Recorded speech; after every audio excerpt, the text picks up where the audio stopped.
Hi, everyone. It's Steve Politi from NJ Advanced Media. This week's Rutgers Rant is brought to you by the New Brunswick Development Corporation. A big thank you to our sponsor and to all of our listeners for the continued support. Now let's get to the show. From NJ.com and the Star Ledger, welcome to the Rutgers Rant, your one-stop podcast for the Scarlet Knights, with your hosts Steve Politi and Rutgers insiders Brian Fonseca and Pat Lenny. Let's start shopping. All right, hello everybody. Welcome back to the Rant. Coming off a 30-7 loss to Maryland that I promise we're not going to talk about because, fellas, I don't know that there is much to. This is one of these games we should never speak of again. You were at the game. I didn't make this trip. I had a family engagement, but watching it on TV with the knowledge that Ohio State, Michigan was on another channel, and I had to force myself not to change the channel because I did it once. I changed the channel once in the first quarter and then forgot to change back. And I'm like, well, wait a minute. I am contractually obligated to watch the Rutgers game. I can't put it back on. It was a challenge because it was really a dreary, drab way to end the season.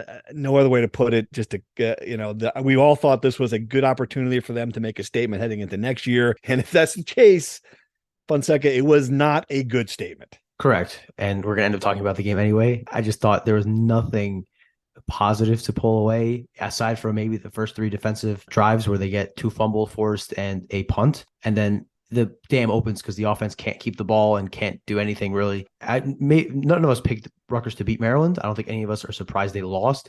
But I do think the way they lost is somehow makes the entry of the offseason even worse than we expected. Before this game, we thought it could be a way to end the season on a high note. I don't think they could have ended the season on a lower note. Yeah. I mean, the effort was bad. I tweeted during the game, like, you're watching this and if you're a Rutgers fan, all you're looking for is some sign that the offense will be better next year. I didn't see it. Pat, did you see something that made you say, oh, well, look, that's promising. There's something that can build on. I mean, the line was bad. Receivers, only good receivers leaving.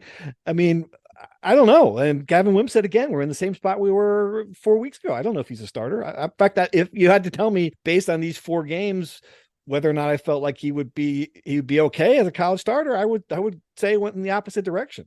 I would agree. It was an appalling offensive performance. Every single stat was just appalling. Whether it was third downs, they converted on third down once in the final minute, which just tells you everything you have to know about how bad this offense was. Gavin particularly. Yeah, regressed and a lot of question marks going into next year for sure. And then it ended with, what I thought was, I'm trying to think of a way to describe it, but Greg Schiano in the post-game press conference, like, he looked like a man who was beaten by a 2x4. I mean, just, and I get it. I can only, it had to take a toll on him physically and mentally this season. We heard a lot of the same talking points that we've heard, like, we're going to get there. He did not do a good job selling it.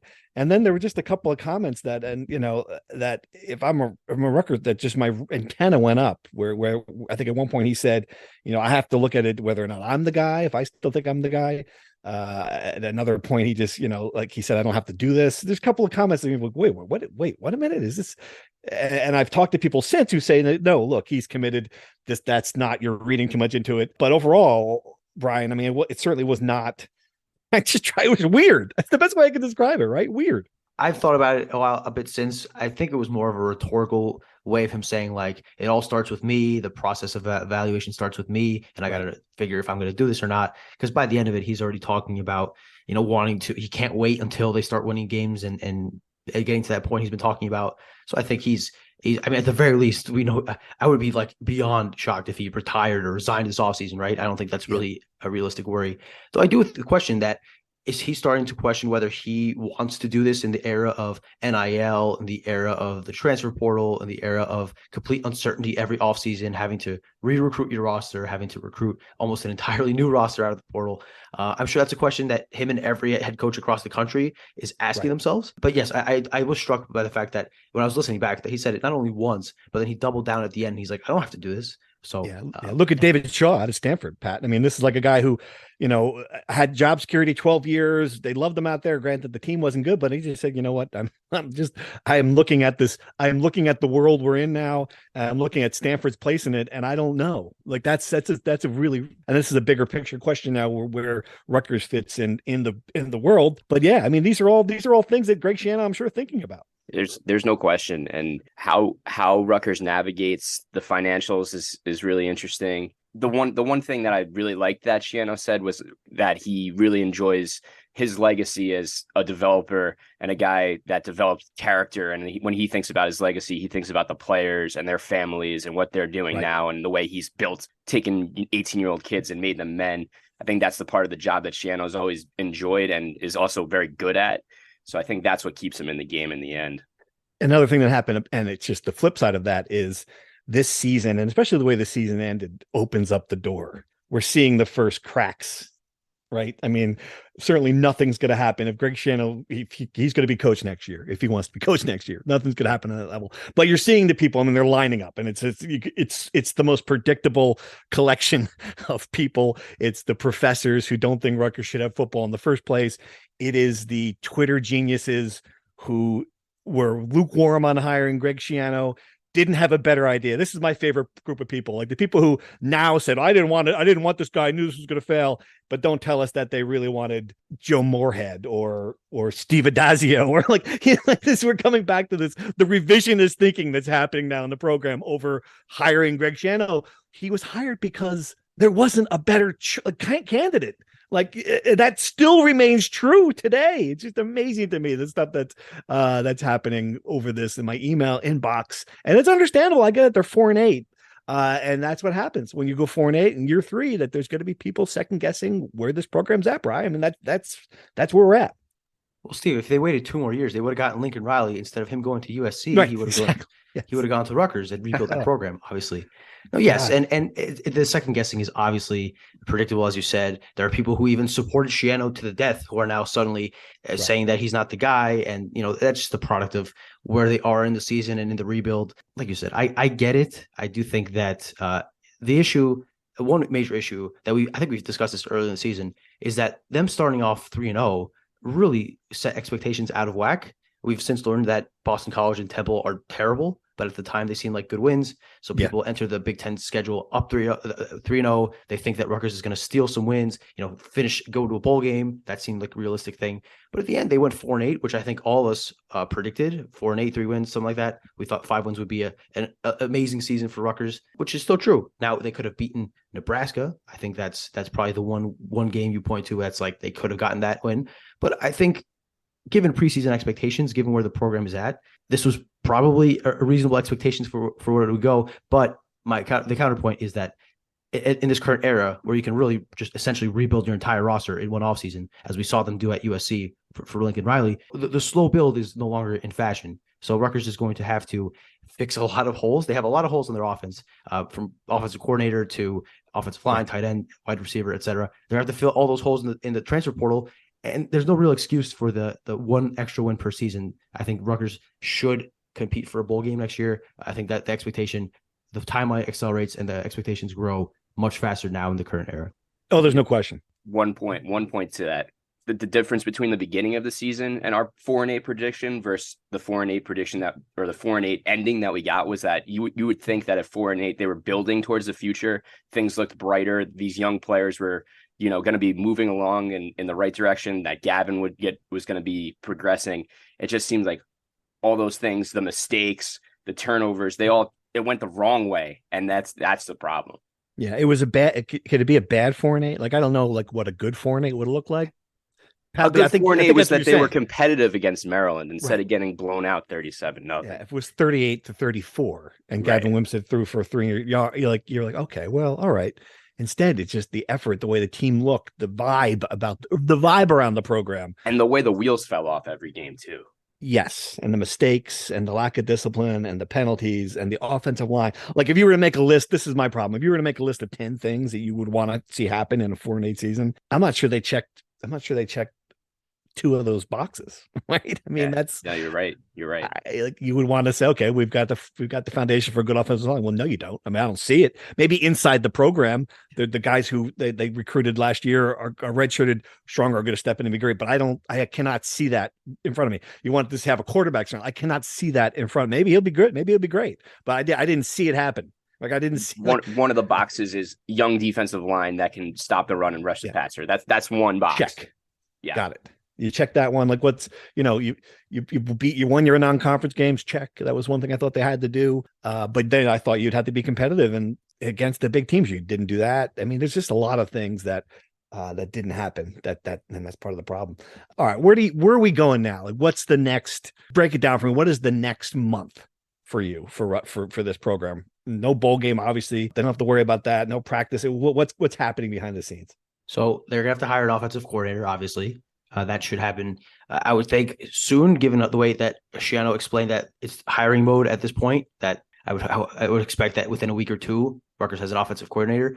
I wouldn't be surprised if I asked Schiano this, would he contemplate any changes to the coaching staff at all, aside from offensive coordinator? He left that open. I don't know if he will or not. I would not be surprised given how bad the offense was.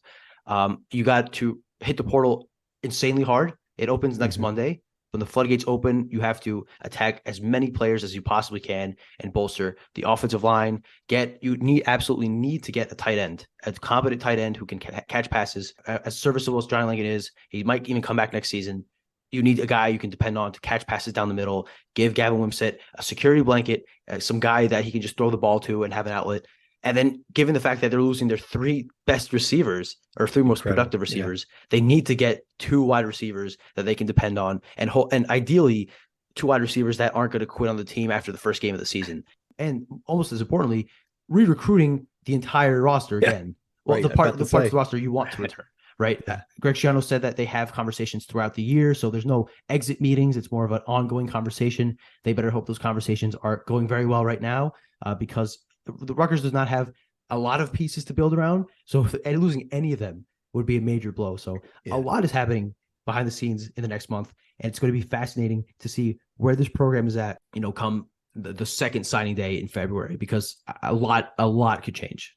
Pat, I mean, just to that point, I think they're playing defense in the portal. Absolutely. Absolutely playing defense because this, as Greg pointed out, 48 kids have two or more years of experience that played in Big Ten games. You need to keep that young core together, and playing defense is step one.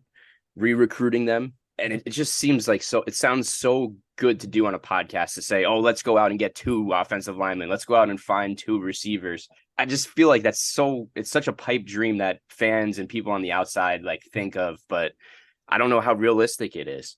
All right. So, and just be clear, because Brian, you mentioned offensive coordinator. Everyone asks who that's going to be. We don't have a big board. I mean, we've got a bunch of names we can throw out. A lot of the names I'm sure familiar to many fans. The thing to remember is now you watch that. If you're a candidate for this job, you're a guy on the way up, and you just watched what happened to Sean Gleason, and you watched the last 5 games of this season, you are aware that this is not going to be, you're not going to come in here, no matter what scheme you're running, and take that from the 119th or whatever it is, best offense in the country, and make it 27th.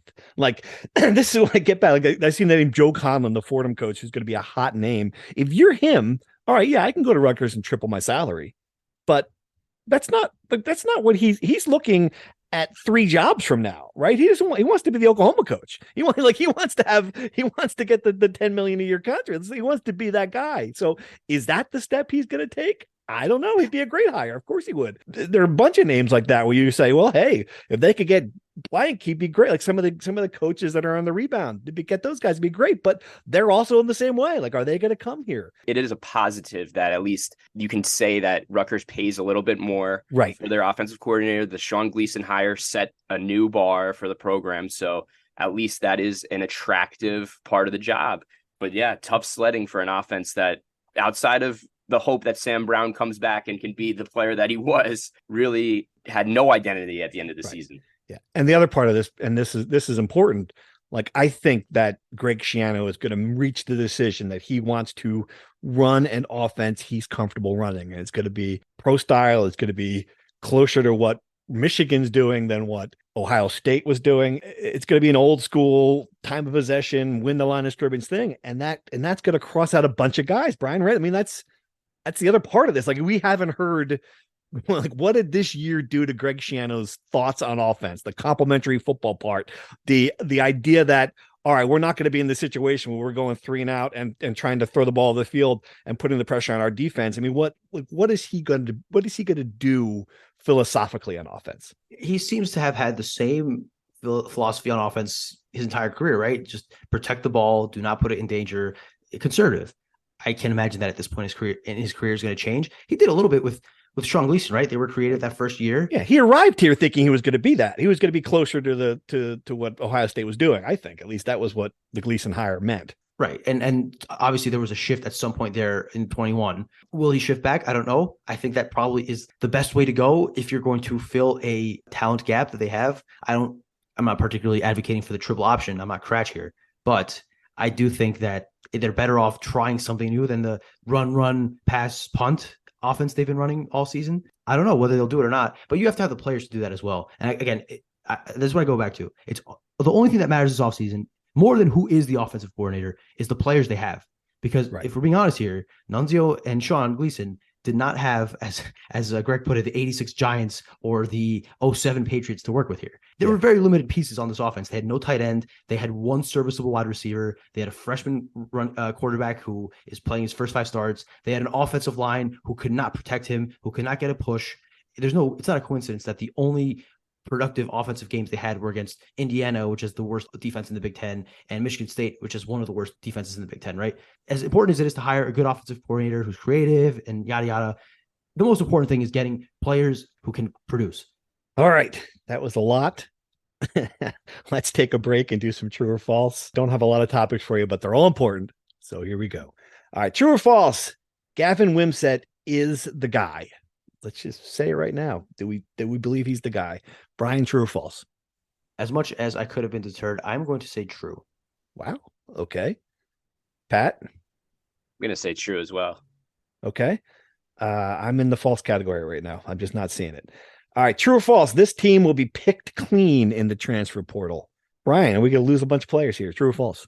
I'll say false, only because that sounds like the entire team is going. I think they'll inevitably lose some guys. Yeah, let's put it at 4 important players. You're going to go the under on 4? I'll go under. Okay. Pat, true or false? I'll go under. I'll go under as well because I'm buying the Schiano narrative about young players building. Yeah, I don't think it's going to be quite as bad. I think they're going to lose players. I don't think it's going to be quite as bad as the fear is too. I'll go false there. All right, true or false? Firing Sean Gleason was a mistake. We got the point now. The offense wasn't better. Brian, was that a mistake? Timing, I think true. Pat? I think you should have fired Sean Gleason, made a statement, and it just didn't work out, unfortunately. Okay, so you said false. I'm going to go false too. It didn't work, but I don't think it was necessarily a mistake. All right, true or false? Rutgers will make a bowl game in 2023. A lot of people are going to be expecting that or think that's going to have to happen to turn this thing. What do you think, Brian? True or false? What we're saying right now, false. Pat? True. Wow. Okay. Right now I got to go false too. And the schedule, true or false? Luke Fickell to Wisconsin, Matt Rule to Nebraska. The Big Ten just got even badder. That's bad in a good way. Brian, true or false? True. Pat? True. Definitely. Yeah, it's true. Definitely true. Two down programs made the best hires they could have made. That's just like even more work for Rutgers. All right. And finally, true or false? The basketball team wins 3 of its next 5 games. It is a success. As a refresher, at Miami, Indiana, at Ohio State, Seton Hall, Wake Forest. Brian, true or false? A monumental success. True. Wow, true. All right. Pat? True.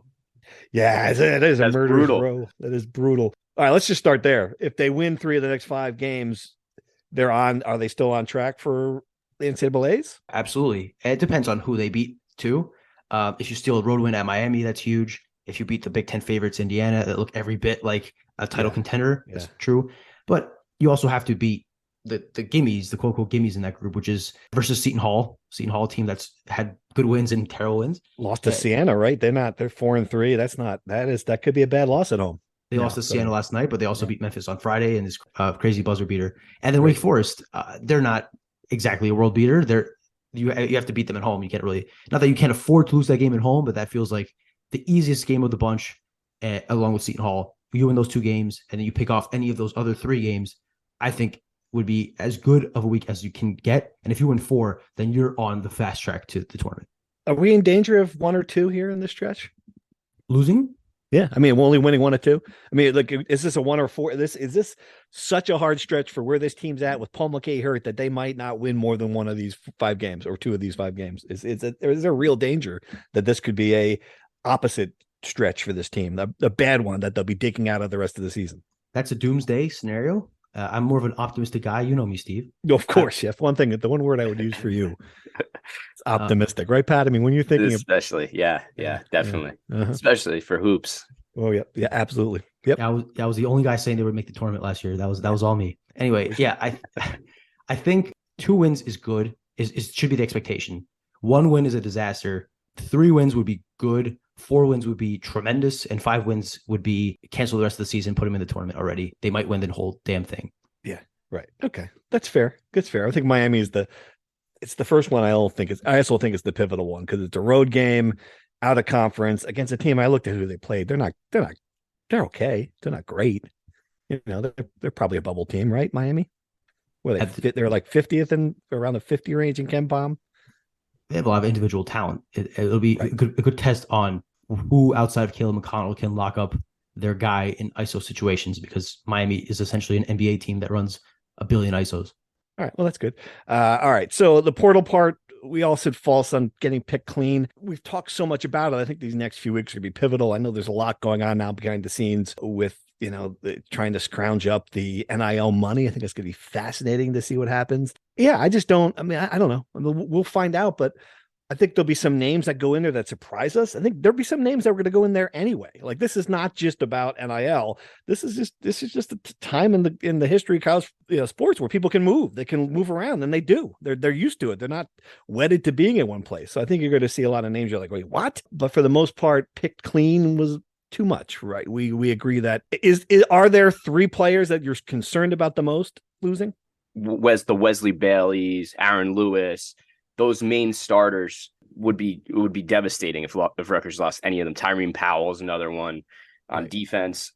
You would be devastated if a guy like that left. But what you're saying is the guys that maybe are looking for more playing time or were unhappy with their role this season, those are the guys that might leave. And that's the process of this new generation of players that think the grass is always greener on the other side. Yeah, I would say one name I am not worried about is Gavin Wimsatt. I think he'll be back next year. I know you asked Greg Schiano. He said nothing would surprise me, but that would surprise me if he left. It really would. I think he's shown no signs of wanting to leave. I think his family is all in on this decision and all in on New Jersey.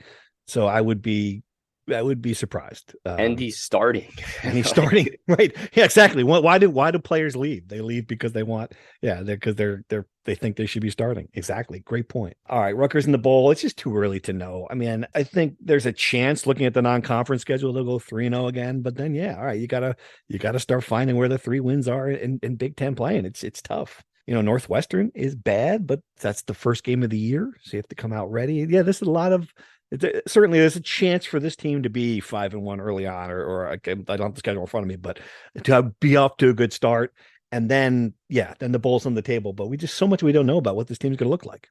Right. We don't know what this team's going to look like. We don't know what the opponents are going to look like. We don't know anything. I don't think we'll do it in the offseason because that's what we do to spend time, but I think we won't know realistically who's going to be good, who's going to be not until August. You got to find out if the quarterback is the guy. The first question on this, true or false, Steve. Of course. His development is beyond the offensive coordinator, beyond position coaches being hired, who leaves in the portal. How they develop this quarterback is number one in my eyes. Right. Yes. And what bothered me about it and thinking about it is that they had a full year of him in the program already.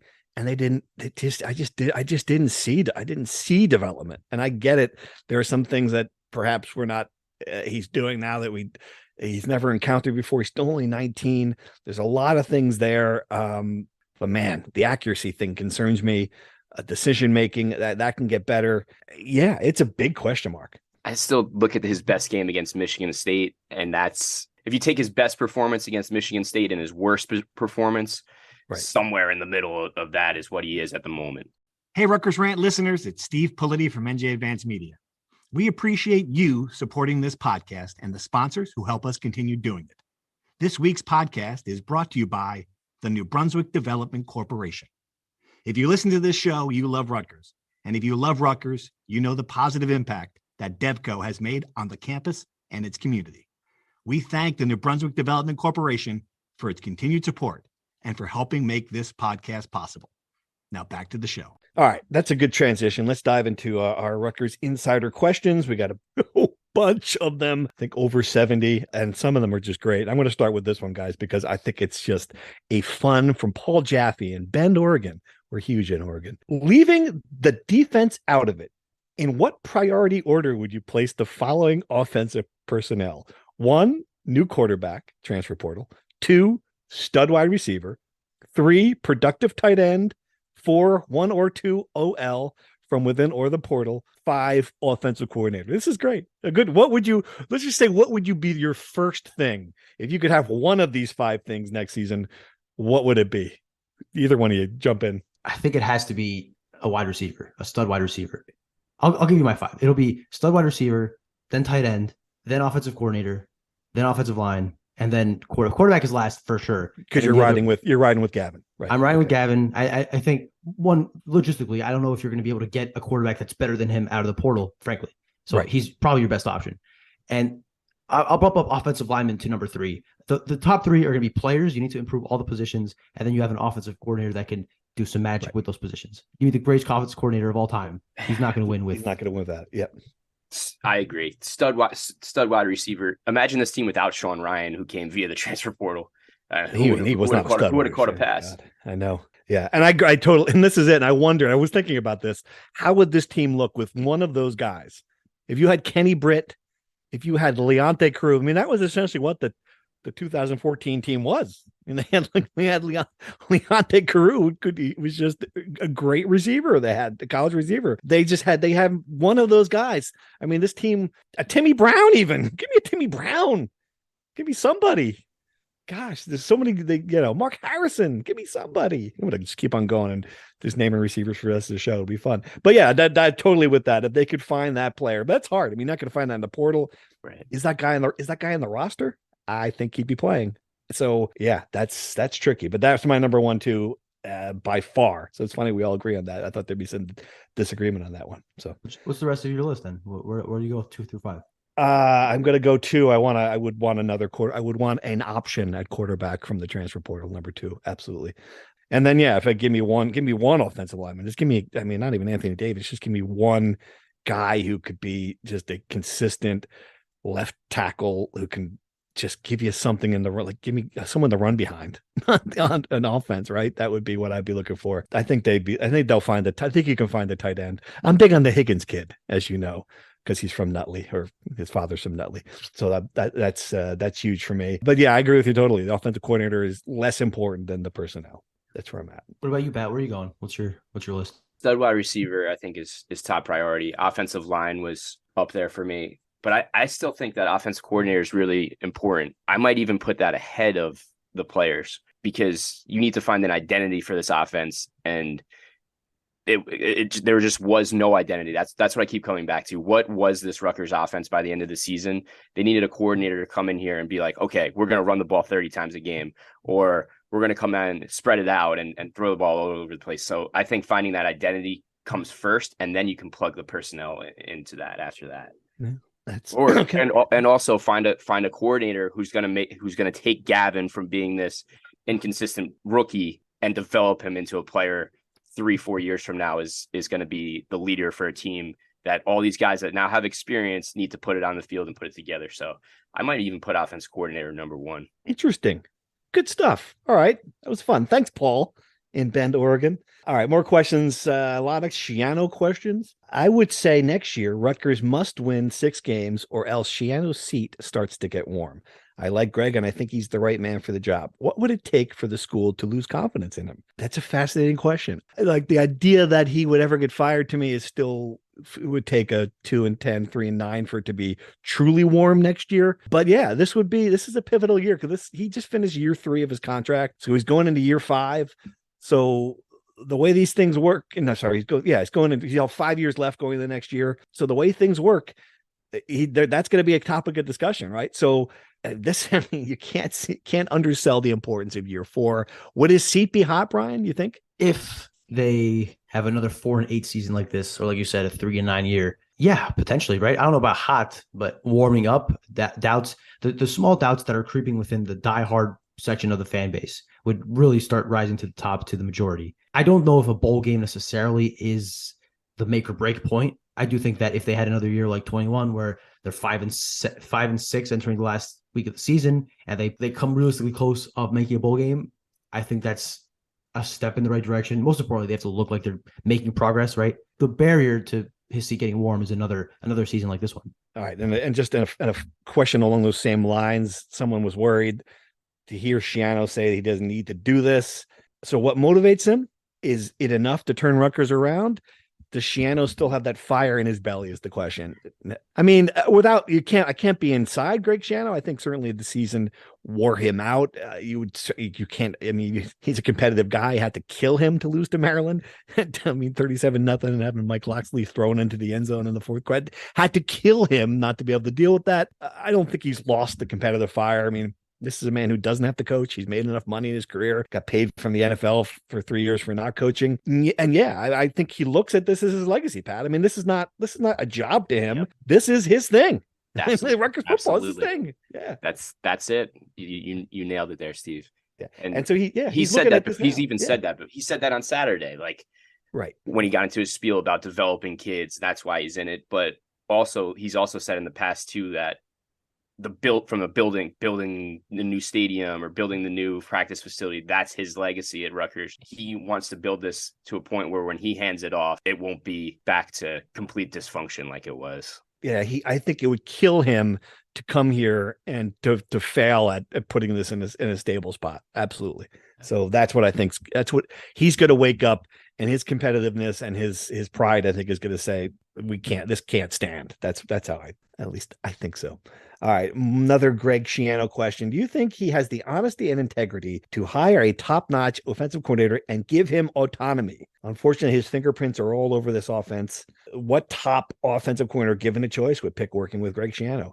Being Gordon Ramsay's sous chef must be more free and rewarding. Hey, leave the good one-liners to me, pal. I'm kidding. Great line. Brian, will he hire an offensive coordinator and give him autonomy? Sean Gleason had autonomy. I don't think that it was Greg Schiano asking him to put Johnny Langan behind center and run into the offensive line 10 times a game, right? Clearly, they stopped doing that once Gleason was fired. I don't know if we can say that Nunzio and Sean Gleason called games the same way. Now, complete autonomy, I don't know. I don't know if he's going to let a guy come in here and run the triple option again just to make that reference. But I do think that the idea that Greg Schiano was himself calling the offense while calling the defense, while calling the special teams, is giving him a bit too much credit. I don't think they'll get complete autonomy, but I do think the offensive coordinator they do hire will have some say, or a big say, in how the offense is run.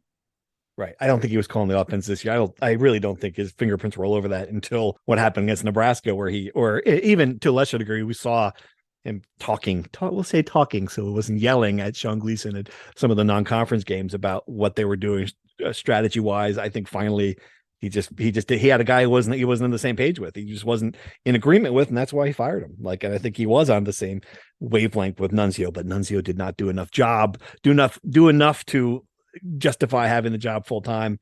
So yeah, he's gonna have to find a guy he can be on the same wavelength with. One question: tell me why Schiano shouldn't hire Joe Conlon or offensive coordinator Kevin Decker. We talked about it. We don't. Yeah, do these guys have options? Pat, are those names that if you're one of those guys and you have the highest powered offense on that level, would you come here? I really would, because you can build, if you take the Schiano sales pitch, we can build it. We can get there. That moment where you make Rutgers relevant in the Big Ten is a legacy that really stands above a lot of things, right? Like, so I don't know, Conlon, maybe Signetti, been here, I don't Ralph know. Friedgen still, he's still fridge. available. Yeah. I just don't know what's realistic. Putting realistic and not realistic on this, I don't know. That's hard to say, but I still think it is an attractive job, and the idea of putting Rutgers on the map again is such a great appeal. All right, portal questions. Alex from Freehold. If you could protect 5 players from transferring, who would they be? Great question. All right, let's do it. Let's do a snake draft. I'll go 1, Aaron Lewis. Who you got next? You draft next, Pat. Who you got next? Who's the next player you literally did this post this morning, so you can check it out on NJ.com. Oh, how convenient. Yeah, there you go. Number 2, I'm going to go with Gavin Wimson. Okay. All right, fair. Yeah. You can't have him. You can't lose him. You'd be in bad shape. Brian, you get 3. You picks 3 and 4. I'll get Tyrone Powell and Yes. Wesley Bailey. Okay, those are boy, gonna be tough getting back to me on the other end here. All right. Well, you would be the 6th. You would be the 6th. I would be 6th. So you could get lucked out here. The running backs, I put Sam Brown on that list. Obviously, I think he's must keep. Yeah, he would be a must keep. All right. Well, then you have to go to the defensive backs at that point, right? I mean, who on that list? Who on that list is the most in danger of losing? I'm trying to Max Melton. Max Melton. He's got. Yeah, I think Melton would be higher than Sam Brown in my opinion. Yeah, you can't. He's important on special teams too. Yeah. Longer beam would be another guy. So I would certainly put them, because you don't want to have to be the defensive backs were good all year. You don't have to be rebuilding that. So yeah, there's a lot of guys you can't lose on this team, man. We basically just rattled off all the starters. So let's just go back to the true or false. Will this team get picked dry? Yeah, right. And we all said no. So yeah, so there's a bunch of guys. There is a bunch of guys they got to keep. All of them on defense, except for Sam Brown at this point, I think. Although a couple of linemen, I'm sure they wouldn't want to lose. All right, what else we got here? A hoops question. This is perfect for you, Brian. You're going to love it. Is Pikes vindicated in his scheduling? Finished the cupcake portion, ranked 34 in KenPom, and survived injuries to 2 captains with young guys getting experience. How about that? Maybe we were too harsh on the scheduling last year? What do you think? No. So they did what they had to do when they schedule like this. If you schedule terrible teams, you got to beat the ever-living life out of them, which they did, to their credit. And they beat every sub-200 KenPom team they played by 30-plus points. That's good. They pulled in Iowa. That's what you have to do. Now, that will prevent you from losing or getting behind the 8 ball during this when you enter these crucial games. But it's not going to help you come March, right? A lot of these teams are saved by having one big marquee non-conference win. Maybe they can get that at Miami. Maybe they can get that against Seton Hall, right? But all these games are contractually obligated. And the Rutgers PR extraordinaire Andy Katz reported this morning that the ACC Big Ten challenge is going away. So that's going to be one less slot that Rutgers is forced to play. Is it really? Why? Because ESPN runs it, and ESPN is losing rights to the Big Ten. So okay, there you go. Simple. Yep. But the point is, that's going to be one more slot they have to fill. I understand that Pico tried to schedule Gonzaga in Seattle in a neutral site. I understand that he tried to schedule Notre Dame. I understand the effort is there and that teams maybe don't want to play Rutgers. But maybe, this is my thought, when you're scheduling these cupcake teams, instead of scheduling Central Connecticut State and Sacred Heart, try to schedule teams in your state like what Seton Hall is doing with Shaheen Holloway. Shaheen Holloway is not scared to play anybody. Why doesn't Rutgers schedule Princeton home and home? Why doesn't Rutgers try to schedule Monmouth, St. Peter's? Right, because those teams might beat them. Well, yeah, but it's a better win than beating Central Connecticut State.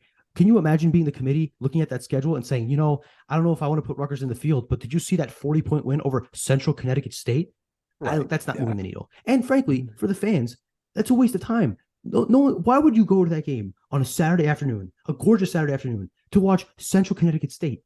It's completely pointless. Now, if you play Princeton, that game would have some juice. If you play Monmouth, that game has some juice, some local bragging rights, some fun.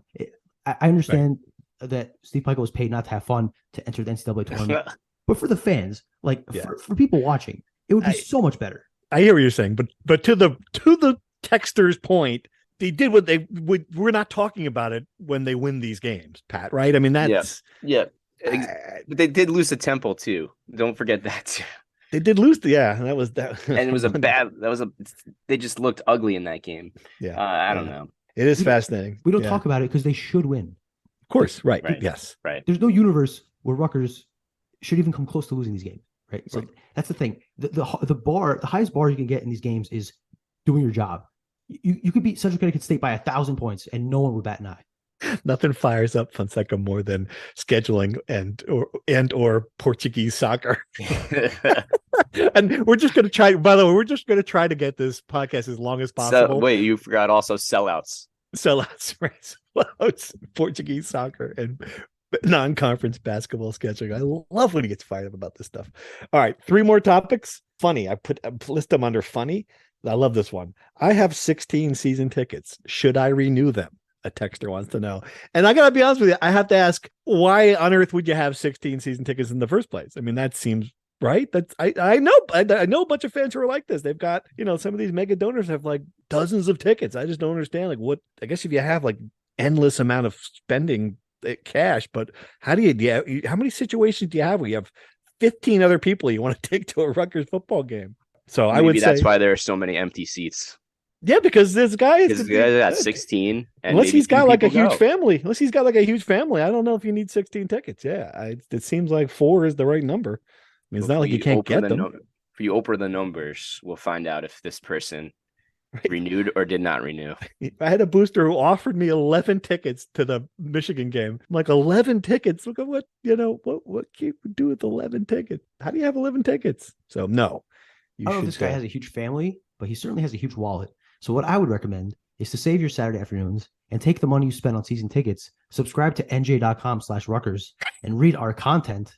So that way you get the Rutgers experience. This man is a subscriber. Come on. He's got 16 season tickets. Yeah, but gift the subscriptions to other people. That's good. I see. That's a great thing. To your coworkers, to your grandmother who loves Rutgers football. That's a great idea. How many, if you turned in 12 of the season tickets, they're probably like $1,000 each. You could buy 100. So you could really give out, like, you could keep us in business with that money. So yeah, that's what I think you should do. Great plan, Fonseca. You're thinking.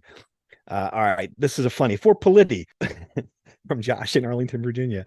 What is it like covering a team this bad over the years?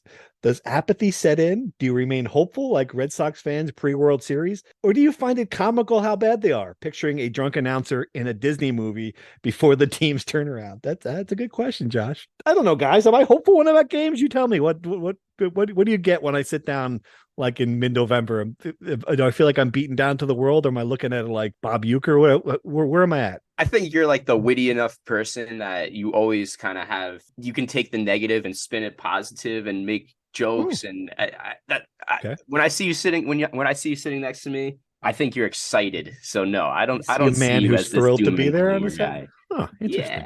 Yeah. We had the Politi plunge. So yeah, I think you're doing a good job. Yeah. Josh, I will say it's a grind. I mean, like, this was when I became columnist. Like, I was 2005 was my first year columnist. So every team was good.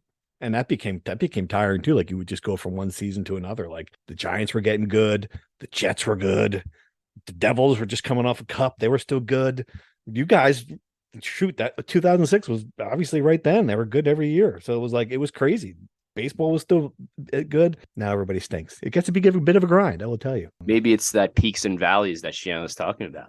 Being a columnist, sometimes it's like this. It's a roller coaster. I'm in a roller coaster. I'm at the bottom, hoping we start going back up soon. Because to your point. Oh, and I will say though, that like now you see it. Like, I went to the Devils game for their 13 game winning streak, and you're like, oh my God, this is a lot of fun.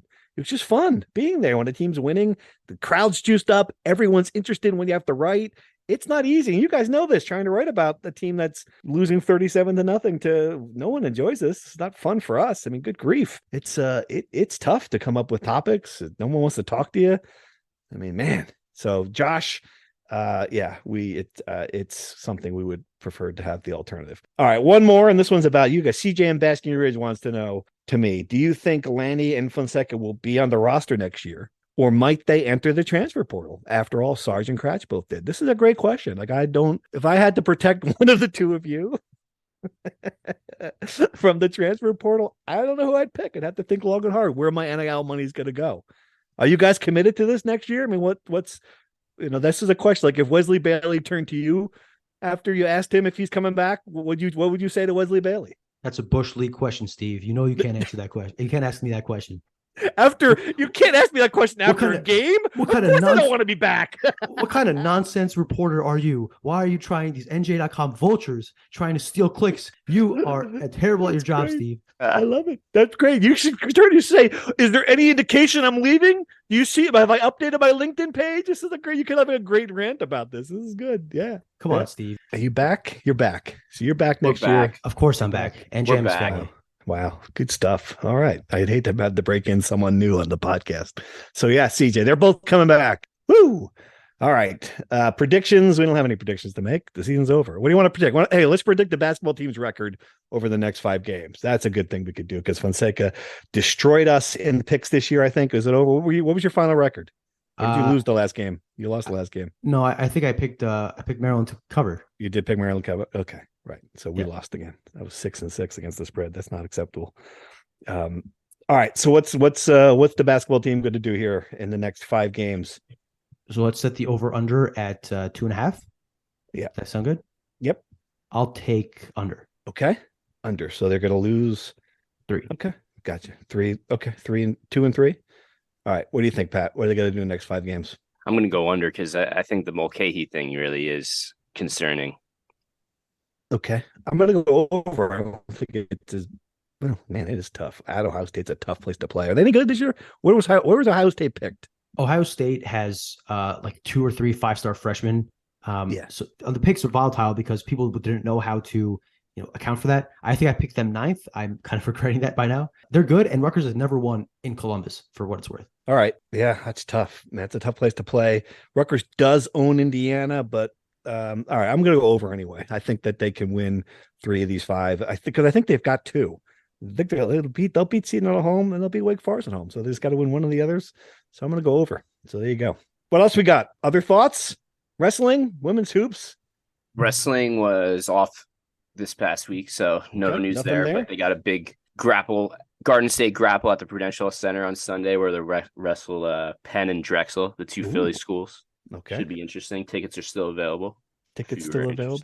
Women's basketball off to a bit of a struggle, but we knew that was going to be the case. Anybody else playing, Brian? I don't think any other winter sports have started yet. Right. Aside from hoops and wrestling. It's slow. I don't know if we've decided this yet, but programming for the pod, I can't imagine we're going to be doing this every week. Right? Yeah. Well, we'll have one before signing. Once the next signing period's later, it's like mid-December. We'll certainly have one there. We got to do a basketball show. Come on, we got plenty of basketball content. We could do one. I'm not against that. I just want the fans to know, people that are clamoring and refreshing Apple Podcasts next Monday, know that it might not be up. So fair. That's everyone fair. gets a break from us too. So exactly. We need a break as well. All right. On that note, fellas, good job this season. I thought you carried it well under difficult circumstances at times. Appreciate everyone for listening to the podcast and following us along on NJ.com, to Devco for sponsoring it, and to all the readers who've submitted questions. You made this fun this year for us. I hope you've made it through in one piece, and you'll see you on the other side with some basketball talk. Thanks. Thank you for listening to the Rutgers Rant. To participate in the conversation and receive live updates about the Scarlet Knights directly to your phone, sign up at NJ.com/insider. You haven't heard enough from me yet, huh? Steve Politi here for one last thank you to this episode's sponsor, New Brunswick Development Corporation, and to listeners like you who make it all the way to the end of the show. We'll see you again soon.